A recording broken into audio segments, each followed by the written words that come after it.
Ketua Dekranasda Provinsi Aceh untuk melantik. Bismillahirrahmanirrahim. Dengan memanjatkan puji syukur kehadiran Allah Subhanahu wa Ta'ala atas rahmat dan hidayahnya, pada hari ini Jumat tanggal 21 bulan Juli tahun 2017, saya selaku Ketua Tim Penggerak PKK sekaligus Dekranasda Aceh dengan resmi melantik Ibu Atmah sebagai 1.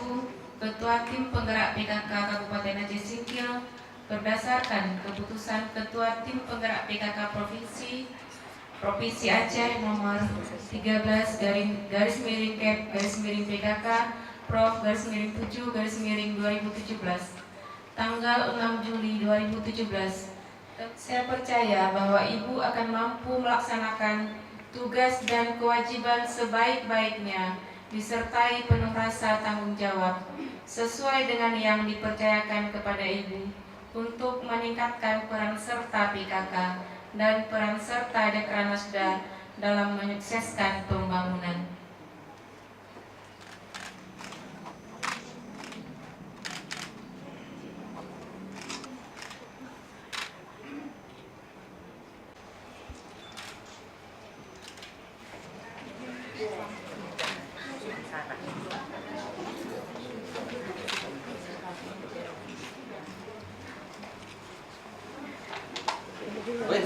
Mas.